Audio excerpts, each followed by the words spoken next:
One thing about me, I love to write. It is my passion.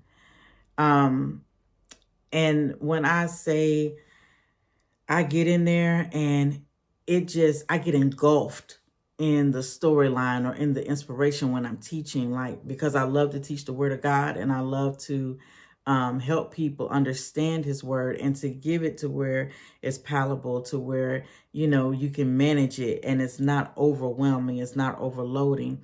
So like it gives me like super energy, like I do what I do.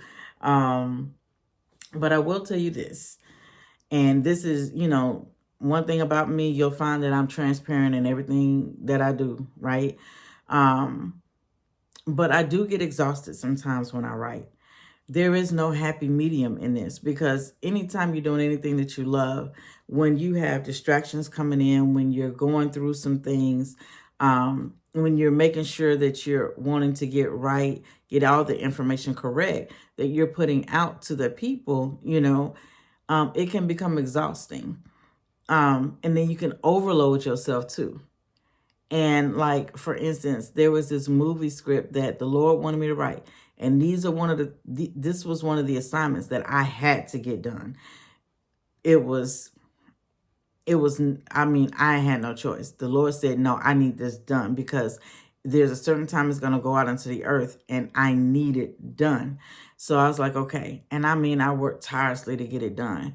And when I was done, I was so drained. I felt like my brain just went on shutdown mode, like in that movie Ghostbusters, when old dude came in and shut down that facility thing, that thing that they had all the ghosts in.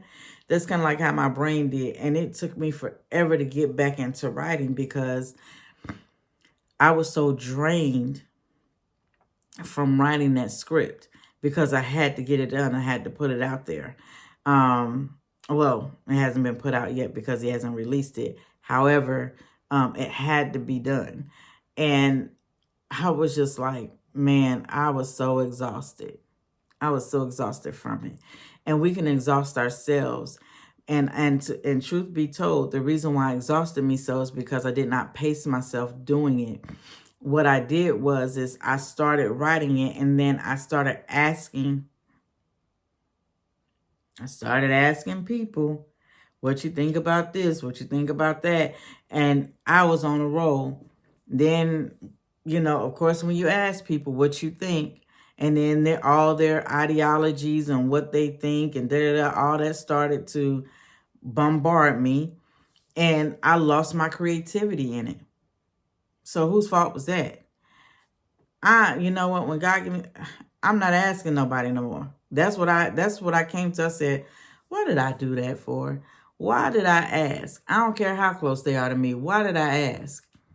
It wasn't given to them. So it doesn't matter. You know what I'm saying? Like, it really don't matter.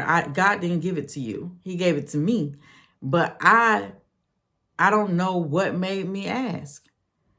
And I was like, now I'm switching around the story and before it was flowing. So now I'm switching around the story to please them.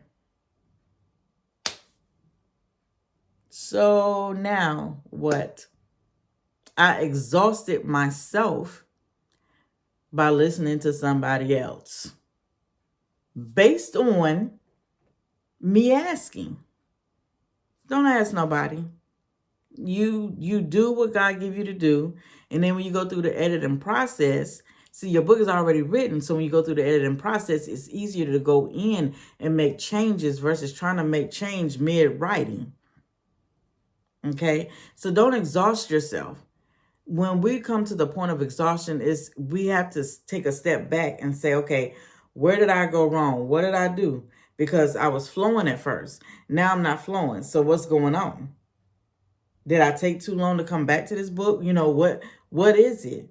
So I exhausted myself trying to put out this book and reconstruct it and all that other kind of stuff.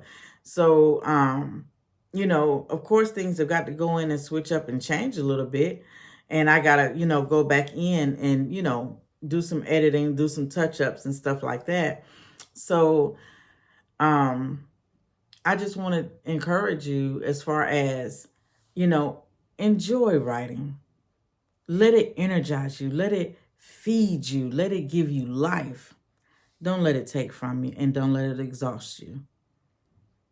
You can control whether you're exhausted by writing or enjoying it.